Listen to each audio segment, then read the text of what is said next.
Hi, my name's Kate and I'm the author of Mum's Little Helper, Love Yourself Sober. And this is a self-care approach to giving up alcohol. Why mums?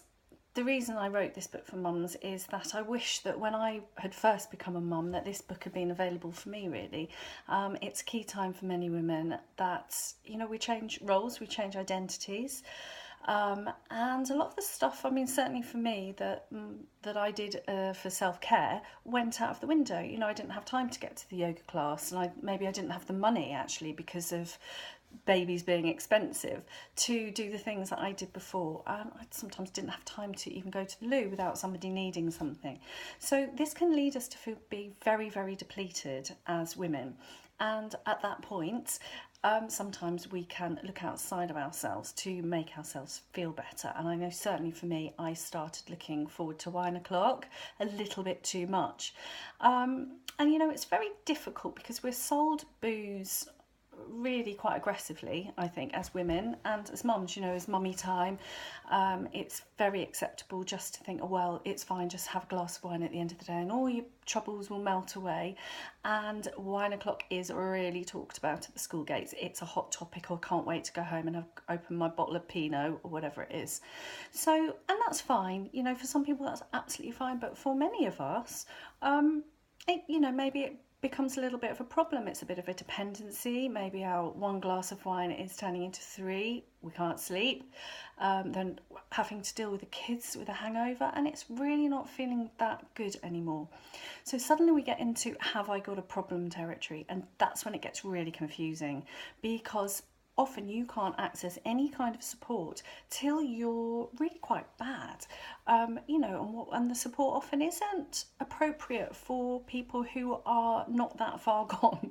So, do you want to go to AA? Well, maybe not. Maybe you don't relate to anyone at AA, or don't want to sit around thinking, oh, well, I'm an alcoholic. The labels, the stereotypes are quite frightening. And for a lot of us, on somewhere on the spectrum, the very broad spectrum of alcohol problems, these just aren't appropriate. They don't fit for us.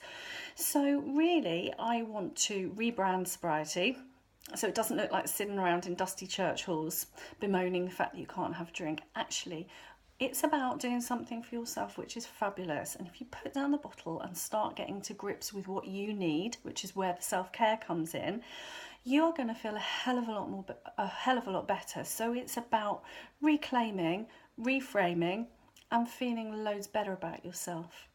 So, in the book, I am talking about sobriety strategies specifically, all through the lens of sobriety, because to be honest, until you kind of boot something out that really isn't working for you, you kind of can't see clearly, you can't get to grips with what it is.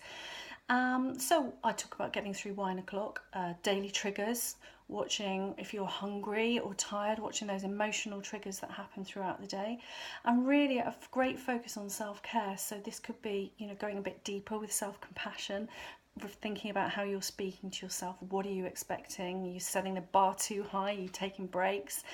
Really creating, I suppose, a well-being scaffold around yourself as a mum, so that you are not getting exhausted and getting to the end of the day and think, oh my God, I'm just running a glass of wine, which is then going to be more.